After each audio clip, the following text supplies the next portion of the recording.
Oh!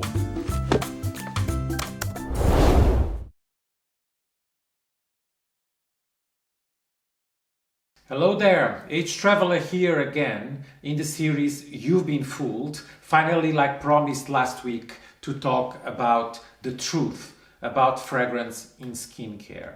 The mission of You've Been Fooled is always to shake up ideas because that's the truth. A lot of ideas should be shaken to see if they stand.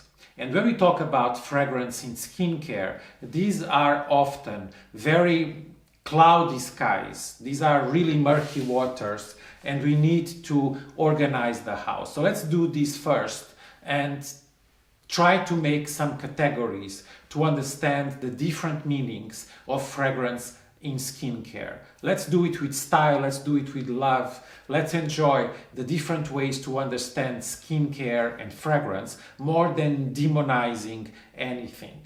So first version, it's the version who asserts itself saying that the best skincare out there is skincare which is fragrance-free. I would say if you were born in a super hyper-reactive, hypersensitive skin, this might be the case. You should stay away from fragrance. And how do you know if the product is fragrance-free? You have to check the ingredient list and there will be no mentioning of fragrance and parfum, and there you are, it's a fragrance-free product.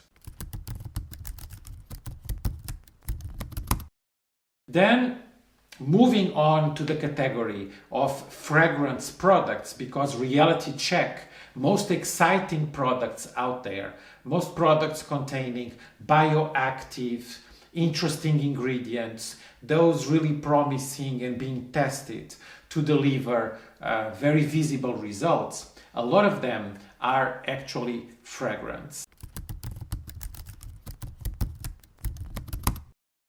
Nowadays, there are a lot of fragrances available to skincare formulation, which are actually very low on allergens. And also where the fragrance sits in terms of the ingredient list should be something you follow and you pay attention. So I'm uploading now as we speak to illustrate some examples. I will go first up with an example from Dior, which is called Dream Skin. And I'm being here not so kind and not so sweet, but then I will try to clean it up because I love this industry. So last intention I have here is to say anything bad about Dior. I will show you first Dream Skin, where you can see now that actually fragrance sits very high in the formulation and you have all these allergens occurring down on the bottom.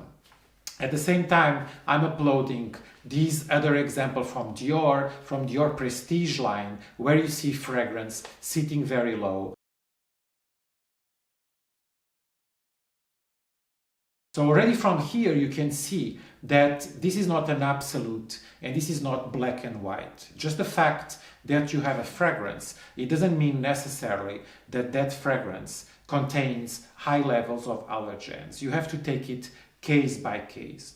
And exactly to help you doing that, as I mentioned last week on the video about genderless skincare, I said that I was waiting for a paper. This paper is finally in my hand and I had a chance to read through it. This is from Cosmetic Products Ingredient Labeling. It's an advice from the organism regulating European Community labeling.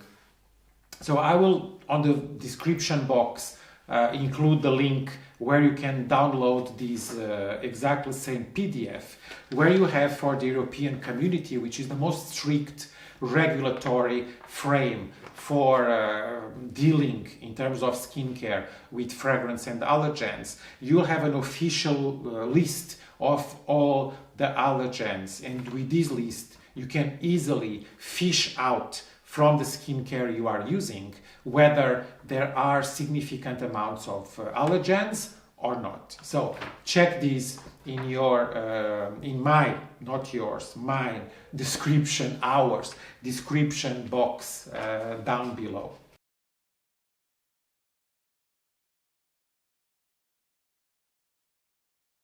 When you see fragrance and you see the essential oils listed, don't be fooled, even if you've been fooled often, but don't be fooled here believing that the essential oils are part of the fragrance. No, these are different things, because the fragrance, when mentioned fragrance parfum, it's a different cocktail which is not the essential oils. So that means that in that formulation you have fragrance like you can have in a fragrance skincare, and you have essential oils on top of that.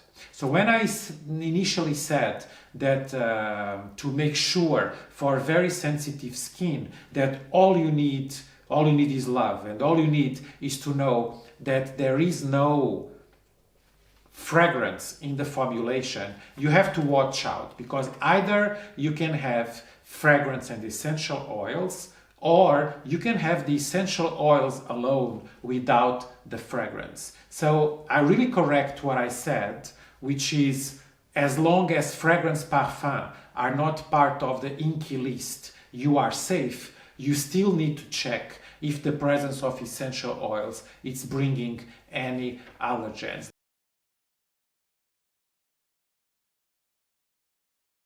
And then we come finally to where we should start it, and the only thing we should be talking about, which is the reality of how skincare industry has evolved. Because we came today, and that's why I think this is really old news, all this discussion about allergens and fragrance being a bad thing in skincare. It's really something from the 80s, from the 90s, because back then there was no such thing as the fourth category I want to share with you, which is allergen-free fragrances. And this is something which is simply not ever talked about, and I don't really see a lot of information about these. And this, I must say, it's exactly what we Swiss brands, at least my beautiful Swiss line, we really are very proud of offering, which is a lot of formulations which are allergen-free fragrance. So this, in the end of the day, is the best of both worlds, because you can have the pleasure and the feeling of a somewhat pleasant fragrance, because not only the fragrance serves to make you feel good when applying the product, but we have to understand that brands which have a lot of bioactivity and some fermentation and some bioengineered ingredients, a lot of those ingredients, when you hear fermentation, I think you can easily agree with me that maybe those raw materials are not exactly the most pleasant.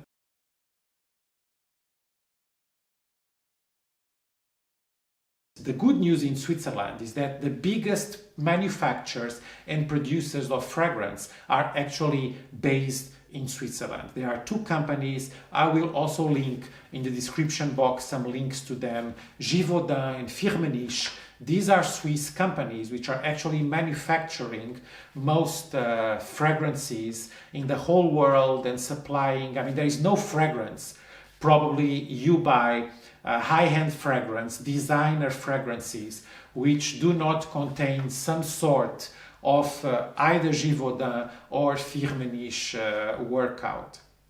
And the good news for skincare is that they have been, for the last decade, developing a lot of techniques to obtain fragrance molecules, very much lab-born, lab-built. This is exactly a field where lab-born is for sure much better than all natural. This is another video you can also check, which is natural is good, chemical is bad, from You've Been Fooled series, where exactly we touch these, that not necessarily all natural. It's always the best way to go when it comes to skincare, skin safety, dermatology, contact allergens. Very often lab-born it's better than all natural. And allergen-free fragrances are an example of that.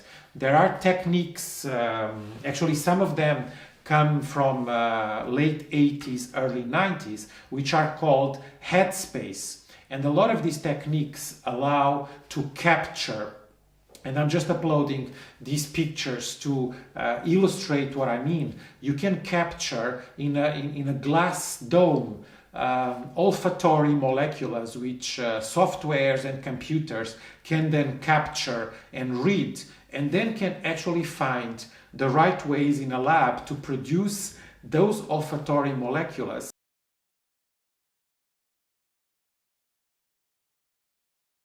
I'm very sorry to say that a lot of beauty editors, a lot of bloggers, a lot of people writing content for skincare, they seem to still be back there in the 80s and 90s, where, truth to be told, all fragrances contain very high amounts of allergens. So I'm very proud to say that in Swiss line we have this beautiful collection, which I'm suspicious it's my favorite child, called Age Intelligence, where all products contain either allergen-free fragrance or they are entirely fragrance-free. So it's no longer in 2020 the fact to say that you have to choose between fragrance-free or fragrance.